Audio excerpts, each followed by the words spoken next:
Hallo zusammen und herzlich willkommen zu einer neuen Episode des Digital Download. Oops. Good afternoon, good morning, and good day wherever you may be joining us from, and welcome to a new edition of the Digital Download, the longest running weekly business talk show on LinkedIn Live, now globally syndicated on IBGR on TuneIn Radio, through IBGR, the world's number one business talk, news, and strategy radio network. Today, we're delving into the power of intuition in career decision-making with Jessica Pryce-Jones, executive coach, facilitator, and author. With a background in finance and psychology, Jessica has unique insights into how professionals can leverage their intuition to navigate their careers. But before we bring Jessica on, let's go around the set and introduce everyone. While we're doing this, why don't you in the audience reach out to a friend, ping them, and have them join us? We strive to make the digital download an interactive experience, and audience participation is highly encouraged. Tim, why don't you kick us off? Thank you. Welcome, everybody. My name's Tim Hughes. I'm the CEO and co-founder of DLA Ignite, and really looking forward to talking to Jess today.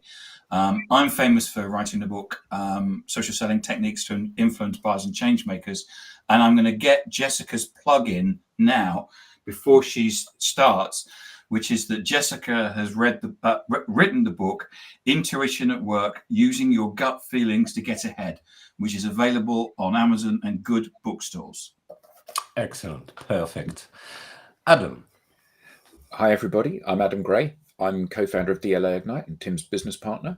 And this is a fascinating topic and one that seems blindingly obvious.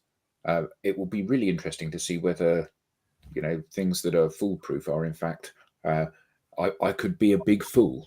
So let's wait and see how this unfolds. I'm looking forward to it enormously. Excellent, thanks. Richard. Oh, good afternoon. Yeah, Richard Jones from Curate. I'm a relative newbie to the whole world of social selling. But what I can say is throughout my career, I've always followed my gut. And quite often it doesn't necessarily...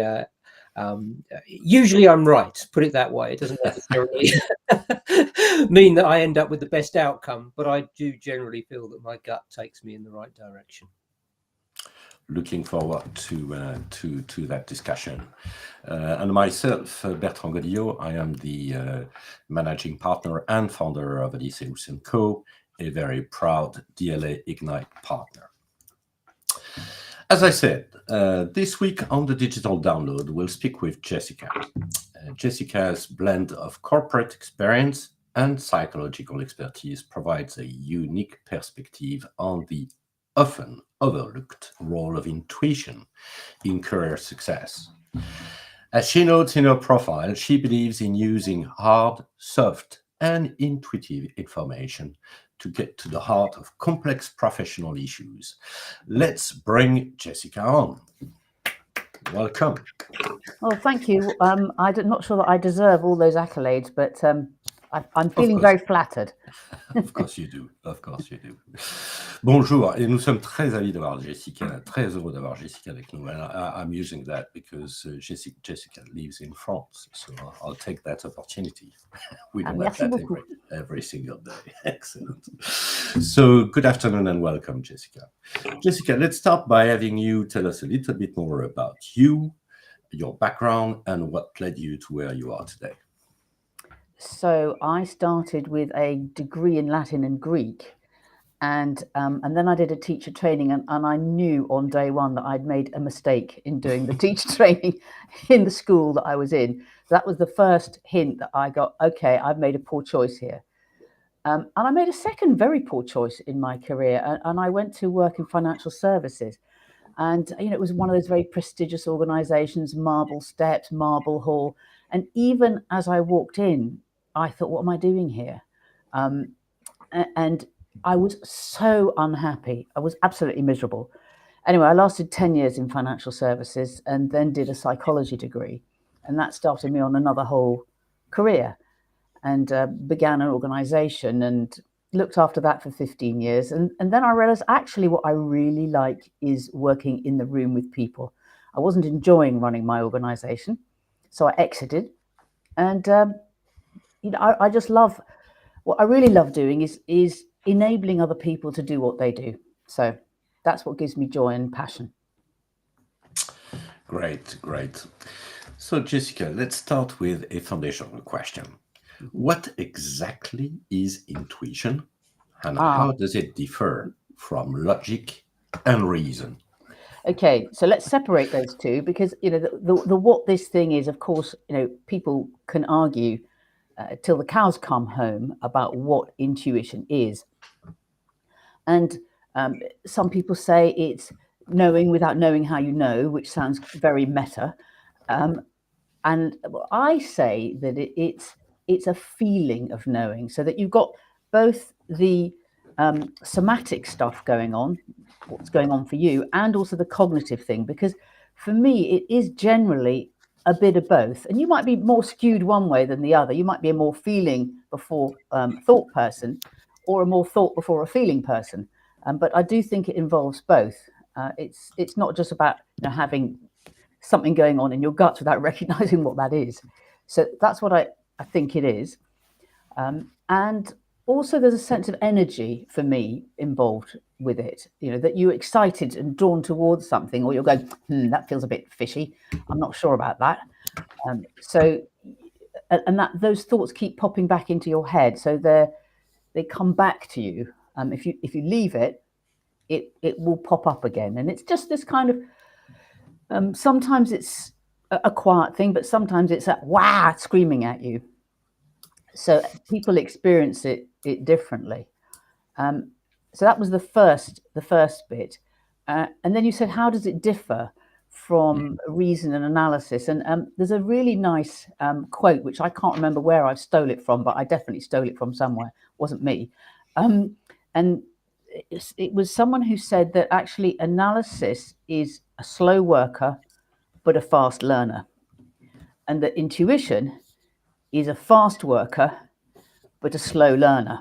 So that's why you can think that you've got an intuition, and actually it's something else. It's wishful thinking or ego or other things getting muddled up. So I rather like that as a difference between the two. Now, you're not saying when we make decisions, we do it wholly on intuition, are you? No, definitely not. Thanks, Tim. No, I think it's a both and. I think if you, it would be very bad if you wanted to say, okay, I want to take a plane from, I don't know, Dallas to Dubai. Let's intuit which airline will cost me the least. That is like, hello, ChatGPT, could you give me some starters for 10? But when you're making a decision, for example, about your career or about something complex where there are multiple answers and there's no clear one right thing, of course you go and get the data, and of course you think about it, but then you check in with yourself about how you're feeling about that and what your intuition is telling you.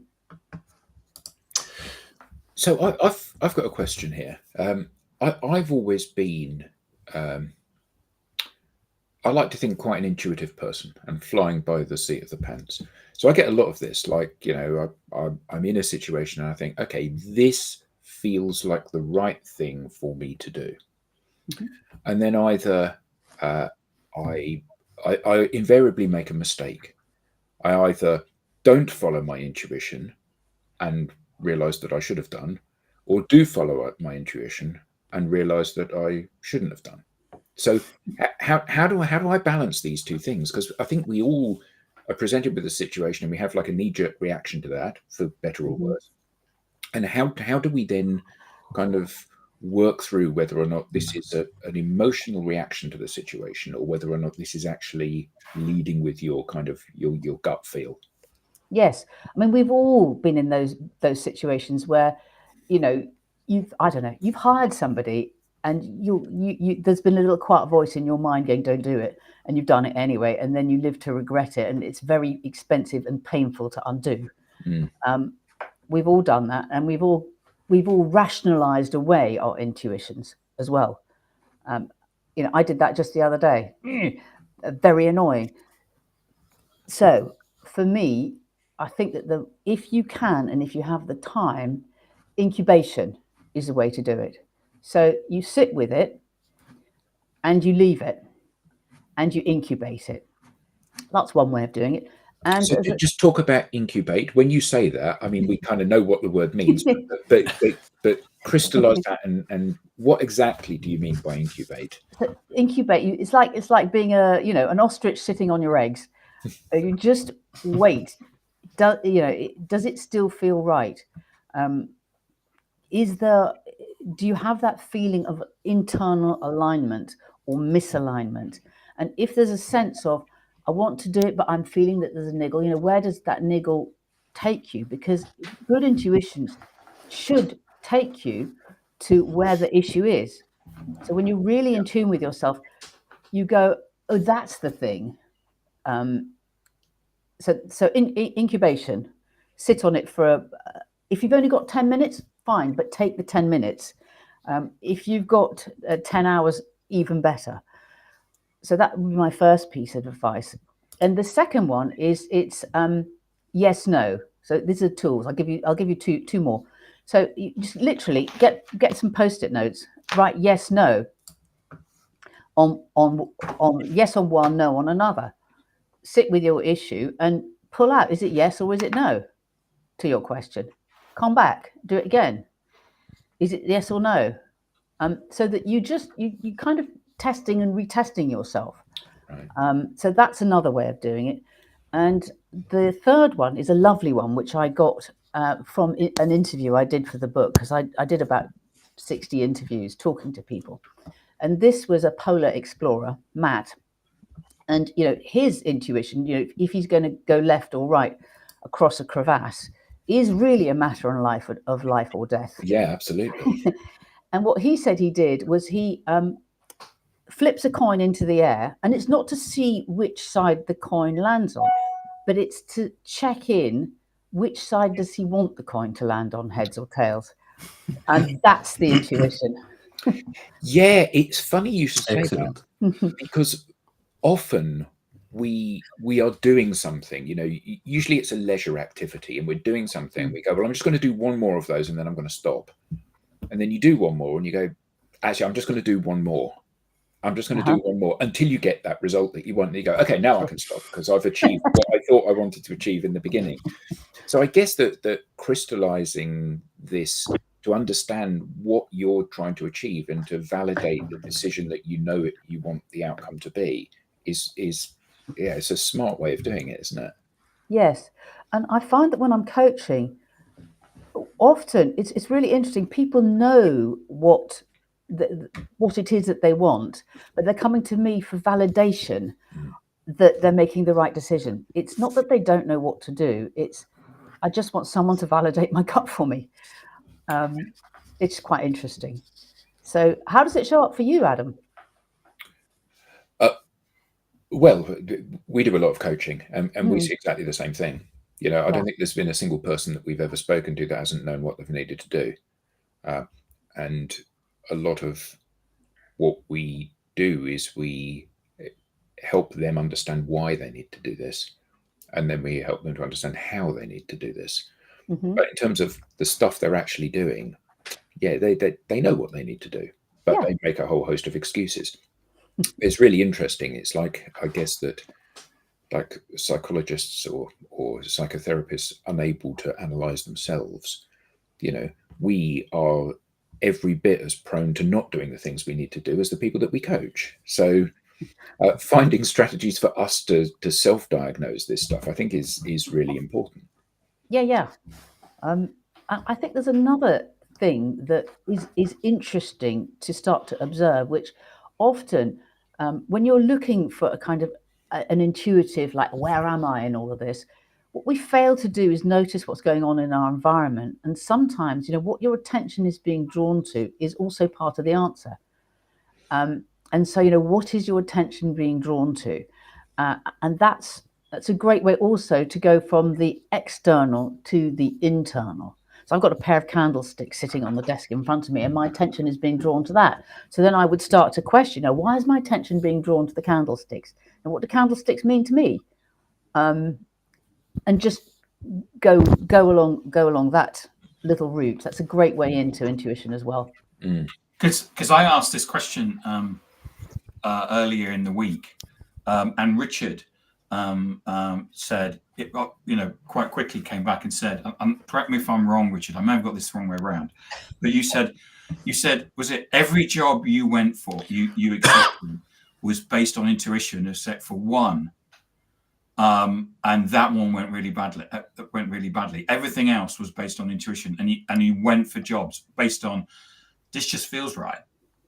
Yeah, I mean, I'd kind of sort of weigh it up in my mind. It was a sort of a mental balance sheet, sort of the positives, the negatives, the credits and the debits, if you like, and I can do that. Well, I think a lot of us can do that quite quickly, and occasionally it becomes a little bit more sort of, a little bit more equal. And that's where you probably need to flip the coin, but have a gut instinct as to which side you want it to turn up. So yeah.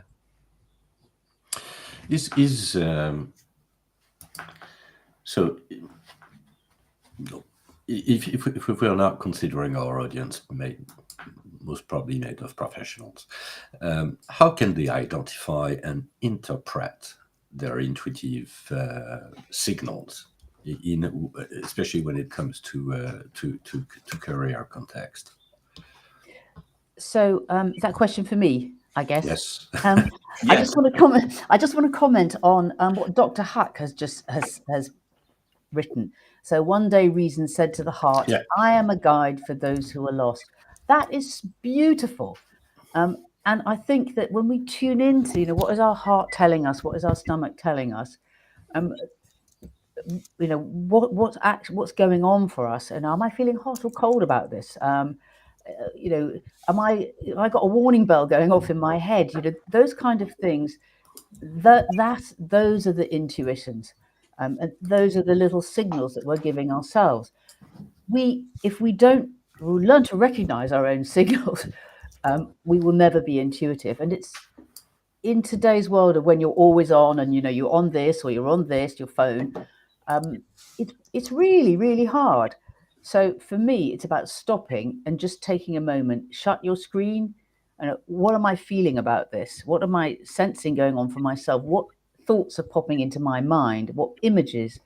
Some people don't get images in their mind's eye. I was amazed when I did research for the book to hear that 5% of people have no mental images. I see Tim, you're going, ooh. Yeah. I didn't realize it was as high as that. I thought it was a lesser number. But those people will certainly have a sense of energy or what's going on in their mind's ear, if it's not their mind's eye. And if you can't do that, you can certainly start saying, okay, intuition, hello, I want to treat you as a friend. Let's have a relationship with this thing. What are you telling me right now?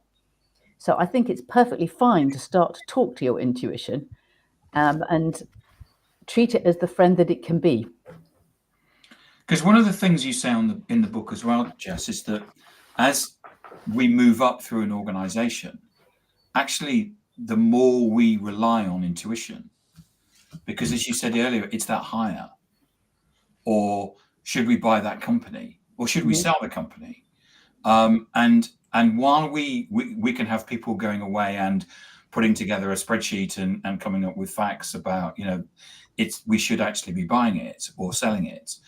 There's also, when we come to the decision, there is an element to intuition.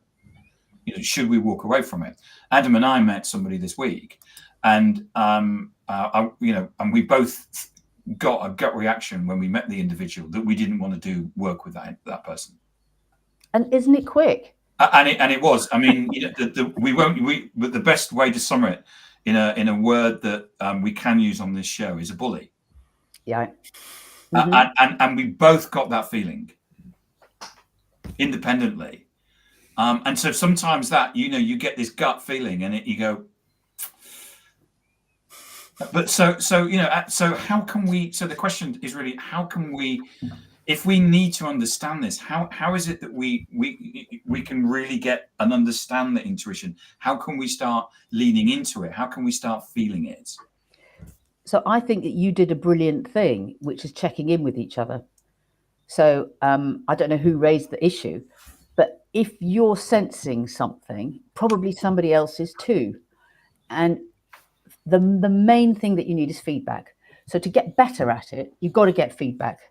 And for me, that's about having a diary or just noting it down. So I've got a little note on my iPhone, and I just add it to my note. And so I've this is my intuition. And am I right? Am I wrong? And then you can start gamifying it for yourself. At the moment, I'm on 82%. So, which I think is about standard. Some things you're going to get wrong, and also they might be the right at the time, but they turn out wrong later. So, you might have an intuition about a job, for example, and then think, okay, it's right, and you need to go and do it. But actually, something shifts in there, and it turns out to then not be right. So, we're working in a moving landscape, and I think that we have to accept that. And it would be exactly the same as if you did a spreadsheet. So, you can make all the assumptions that you want and plug them into a spreadsheet, and then out it pops. Are spreadsheets always right? No, they're not. You're working on past data. So past data does not describe the future. So we've all been there too. Yeah. Just a quick one. How much of our intuition do you think is derived from our experience? And does our intuition get sort of more highly tuned the more experience we pick up over time? Oh, totally. Yes. So a lot of it is our experience, but equally interesting, there are two things that go against that. One is that, you can have a 21-year-old who's just starting their first job, and you wouldn't say, actually, you've got zero intuition, have you? You'd be saying to them, come on, what's your gut telling you? And pushing them if you're a decent boss.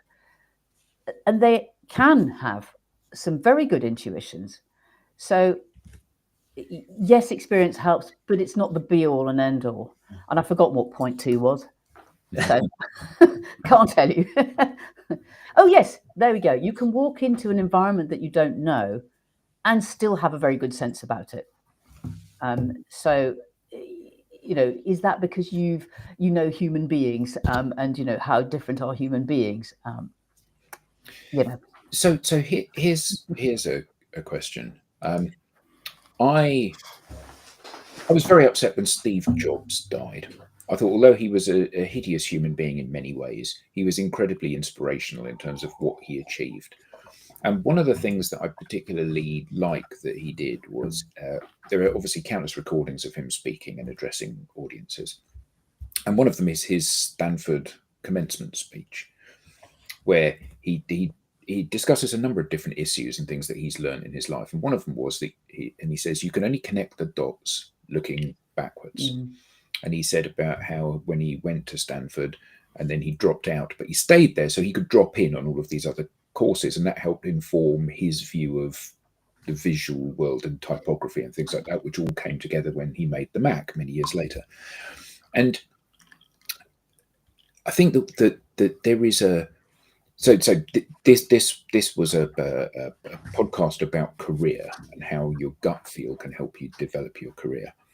I'm sure that there will be many instances where people obviously there's a commercial pressure for you to have a job, particularly when you're younger and you've got big bills and you need to pay your bills, and you're potentially in a situation where you take a job because you feel you have to take a job, not because you necessarily want to take the job.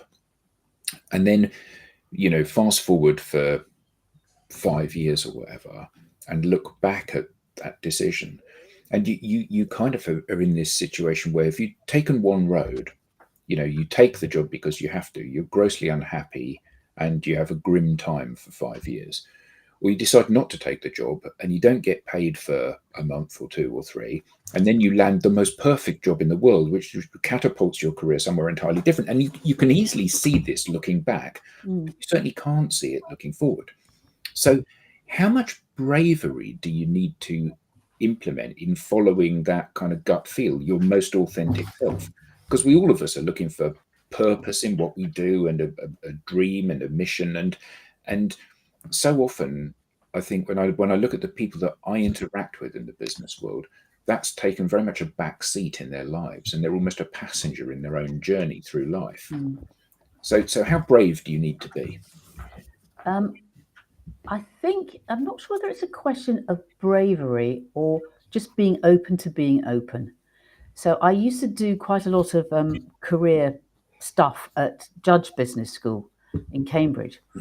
And it was really interesting. It was people's networks that were really holding them back, because their parents or their partners or their siblings, friends would be saying, you ought, you should. And that was a big kind of sticking point for them. But I think if you can try out your current self or your future self and think, okay, what am I feeling? Have I got energy for this? And you can try out 2 or 3 selves at the same time as you're exploring your world. And just by staying open to being open, look about you. So I think that we get influenced, obviously, by the people around us, which doesn't necessarily help. But I do like this Herminia Ibarra's work when she says, just like take a step towards, 2 or 3 possible selves and see how they would fit you before you make any big and bad decisions in terms of career. But I think there's another thing which is interesting, another piece of data which is interesting in terms of career, which is mostly we tend to stick with jobs too long. And there's really good evidence that people don't leave jobs soon enough. Who was the guy who wrote Freakonomics? Steve Levitt. He did a really nice piece of research. And because one of the things that he noticed was that people were struggling to make the decision to quit their jobs. So he set up a little website, and he ran people through a whole series of questions about would they stick to the decision that an online yes/no, if what the outcome of that was, would they stick to the decision that the computer had given them? And they ran through all these questions, and then they were told, leave your job, don't leave your job. And it was kind of almost like random whether it was leave or don't leave. But the people who were followed up 6 months later, who had actually left their jobs as a result of going through this process, Steve Levitt's process, were much happier than those who hadn't and had stuck with it. So his understanding is that we don't leave our jobs soon enough, and we are not brave in taking the decisions to quit, and we just think we're going to tough it out.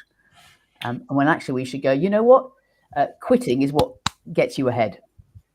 Yeah, I mean, I get that, but it's kind of it's not a pure data set, is it? Because the mere fact you're going onto a website saying, should I leave my job or not, means you're not happy in your job.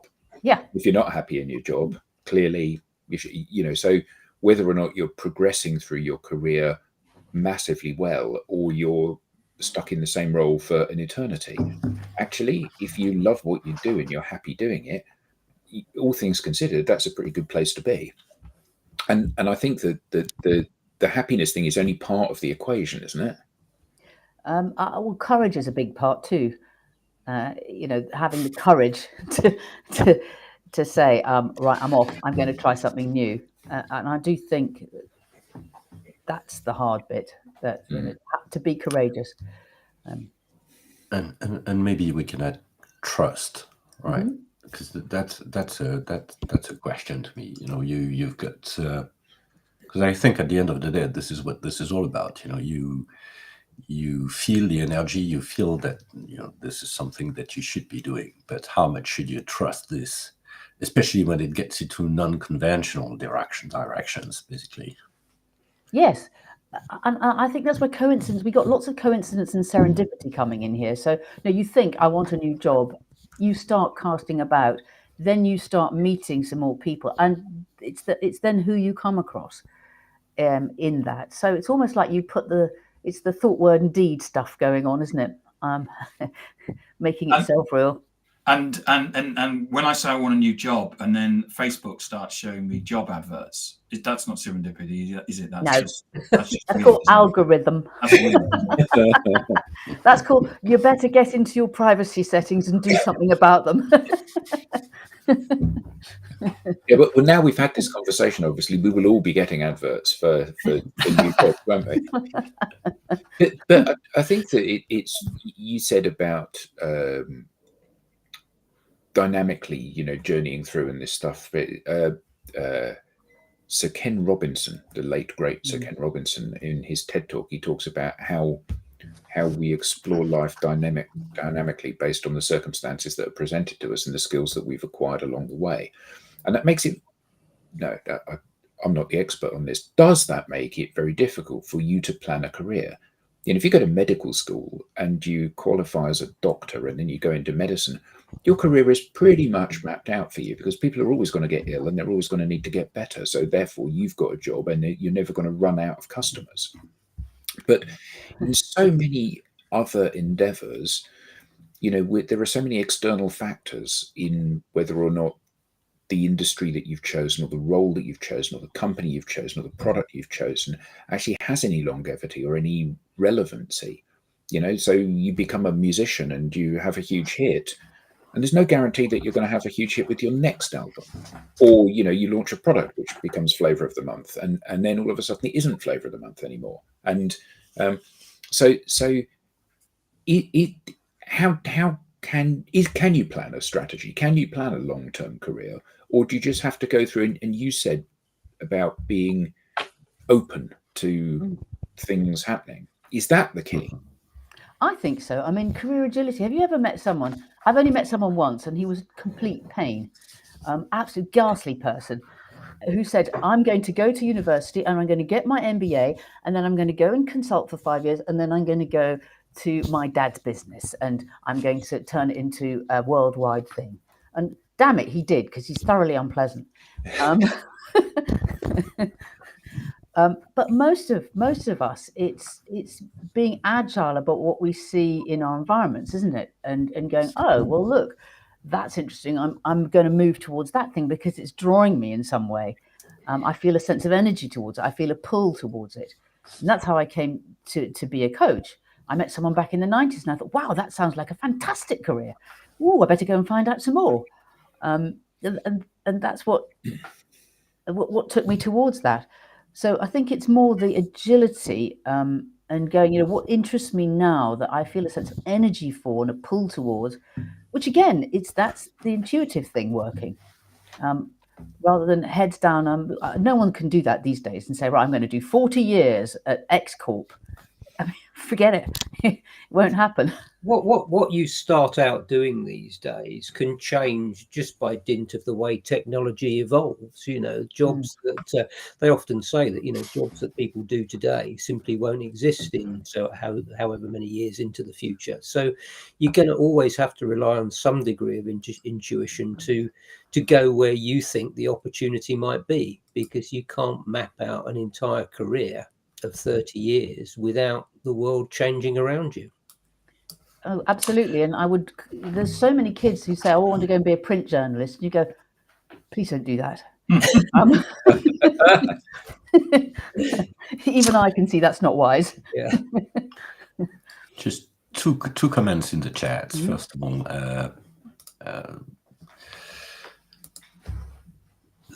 this one, which is a bit refreshing. Thank you so much for that. Thank you, Dr. Hack. And then we've got this one, which is Jared Robin.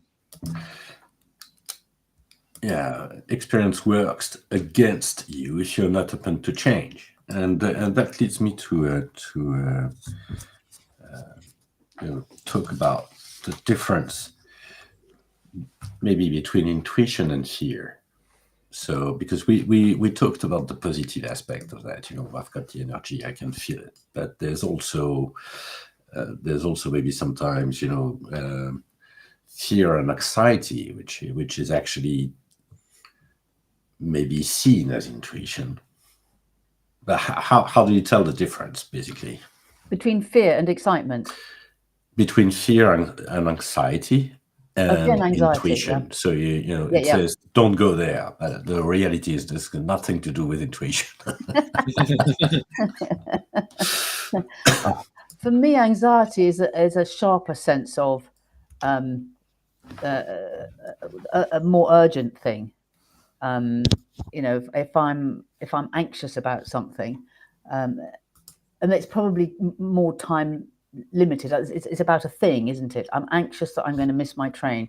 I'm anxious that I'm going to screw up a presentation. I'm anxious that I won't get to the end of my to-do list by the end of the week.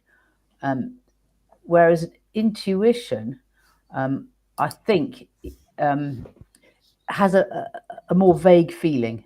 So for me, there's a sharpness to that anxiety. If I'm anxious, but let's take it in a negative way. I might have an intuition that someone will be a bad hire.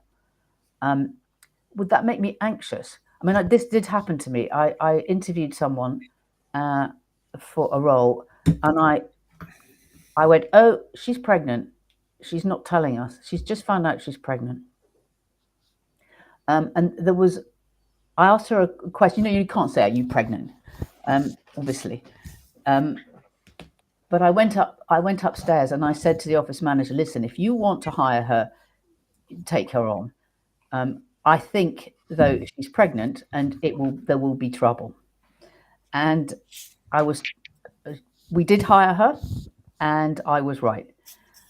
So that was, it wasn't an anxious thing that I had. It was just a more kind of spongy feeling. And I think that those spongy feelings are very different from the peak that anxiety gives you. I see the two together occasionally because I'm anxious that I might miss my train, but my gut feel says it will be late anyway, so I shouldn't have to worry. I'm loving that, Richard. What a bloke. See, we needed comedy on here. I'm permanently anxious I'm going to miss my trains because I'm always running late. So maybe we can follow up on that and look at the misconceptions about intuition. Are there obvious misconceptions that you can identify? Intuition isn't always right. What people identify as an intuition, but I'd say go back and take a look at it, because probably you're misidentifying what your intuition is.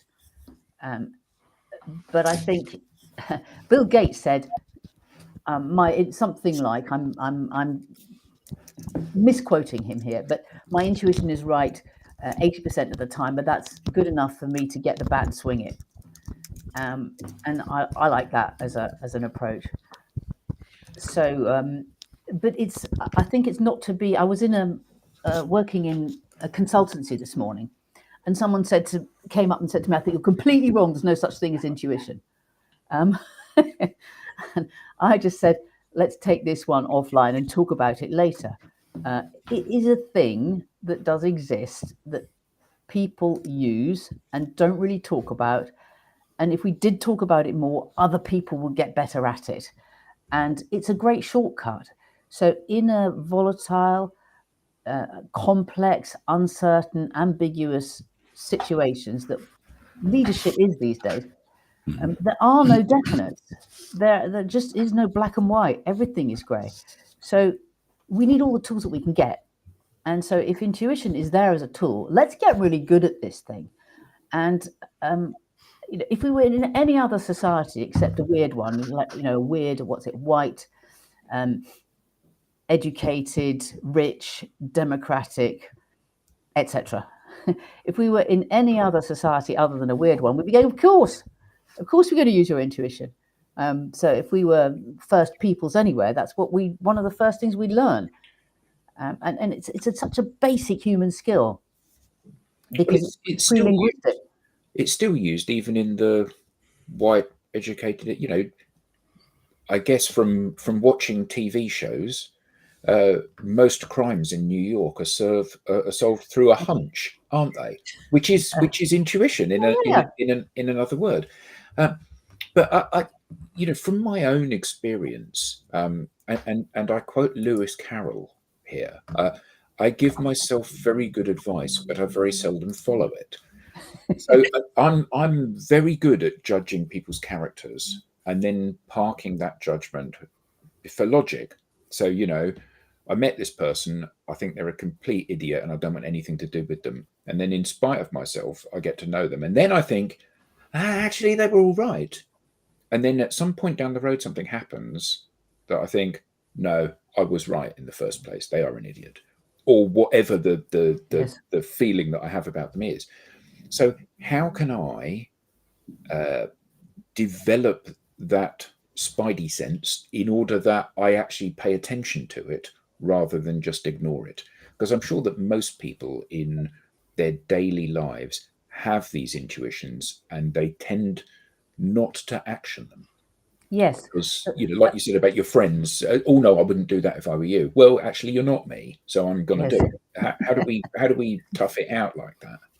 So that's where writing it down and getting feedback on whether you were right or wrong helps, so that you can start to show yourself that you have got this thing and you're using it and you're right or you're wrong. And it's quite binary. And then you test yourself in small situations. So I wouldn't be saying, "Ooh, I wonder what shoes Adam's going to wear today to work." And damn, he put the grey ones on. I was wrong. You would have been wrong because I haven't got grey ones. But yes. Well, brown, blue, purple, whatever. But I would start to say, okay, I'm going to go into this meeting. Let me just think about what kind of emotions might there be there. How might someone show up? And just, am I right? Am I not right? So that you start to just give yourself little tests in this thing, because that is how you can then go, all right, yes, no, it's you give yourself some evidence, and you are never going to use your intuition with the big decisions if you haven't done it with some of the small stuff. Yes. So you've got to do the small stuff first. So you need to train yourself to follow your intuition by proving to yourself from the analytical side of your mind that actually when I have this feeling, I'm right 80% of the time. Yep. So it's a better bet necessarily than following the data, to which I'm seldom privy to all of it. Yes. We've got another comment from Dr. Acker. I am more interested in exploring more on faith, versus fear, which is kind also of an interesting angle, right? I think I need more information on the faith versus fear, but it's the certainty that comes from within. So that we're listening to, I guess. I think that's what this is all about. Yeah, is saying. So how do you do that? But that's coming back and having some proof for yourself. So that's where again, I sense this about someone, you sense it the same. You've got some proof. You trust yourself. You trust in your judgment about people. And for me, judgment is pretty much an intuition. So that you both got the same feeling, didn't you, about the person that you didn't like, or thought actually that they won't be a good business partner. And so, that's feedback, that's confirmation. And it's really interesting because I interviewed someone who invests. Was running a VC fund for my book. And he said that he makes all his decisions based on gut. And he looked at one deal and he just got the synthesis of the deal. And he just said, it's never going to work. Looking at it on paper. And I said, how do you do that? And he just said, I've just been doing deals and maybe it is my expertise. I just knew it would never work. And of course it didn't.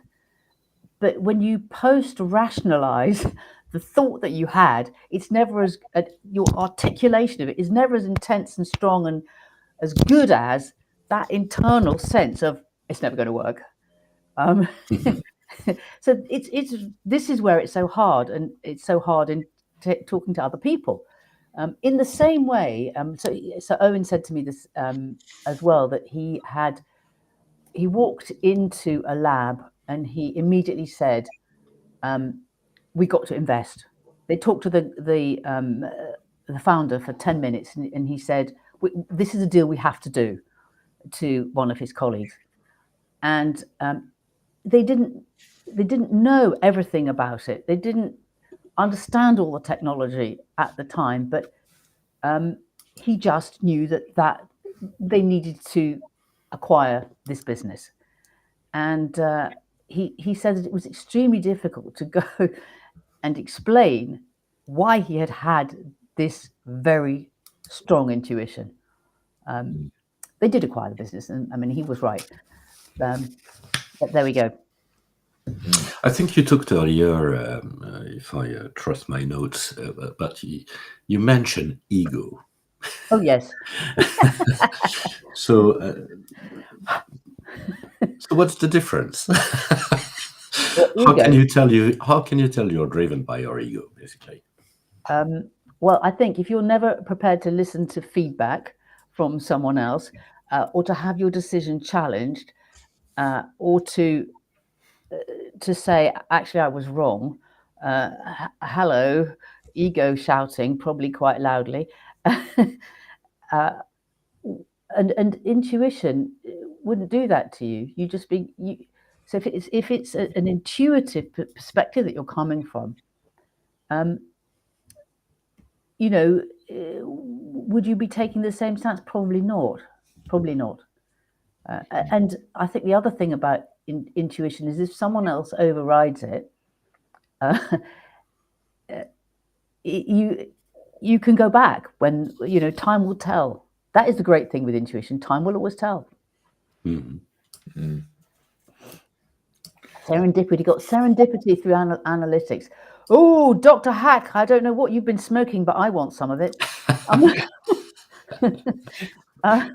Serendipity. Serendipity, I think, is a lovely, beautiful thing as well. Which you often then think, oh my goodness, the world is speaking to me, the universe is speaking to me, because you have some issue. I mean, I don't know whether this has happened to either of you. You go, I'm just going to read this paper, and you read a paper or an article, and then the very next meeting that you go into, you go, that was the thing I had to read, because the issue comes up. So you've been given the answer before you even know you needed it. So serendipity is a beautiful thing, and there's now there's some really interesting work about coincidence and serendipity, because lots of labs at the same time are coming up with similar results, and there's now a journal looking at how it is that this happens when people aren't knowing that other research is going on at the same time. They haven't been in touch with each other. Yeah, so we believe in serendipity, but we also believe that you can manufacture a certain amount of that. So, like you said about, you know, you read this paper, and then at the very next meeting, the paper that you have read is valuable because it helps inform your viewpoint on something, or someone else's. Yeah, but if you read lots of papers, you are maximizing the chance of that happening. So, you know, our role is to help people be in the right place at the right time, to be able to have conversations that lead to commercial interactions with people. And we teach people a whole load of skills that they need to employ. However, the most important skill is they need to get off their arse and actually do stuff. So, you know, it's like if network and building relationships with people is the most important thing, you can either sit at home typing stuff, or you can go and meet people, either virtually or in the real world.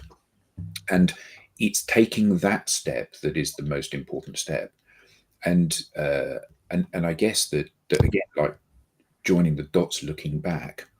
Subsequently, you can see value in it. You can't predict that there's going to be value there, but you know, if you shake hands and introduce yourself to 100 people a week, every single week, sooner or later, you're going to say, here's what I do. And someone's going to say, oh my God, that's serendipity because I need to buy some of that immediately.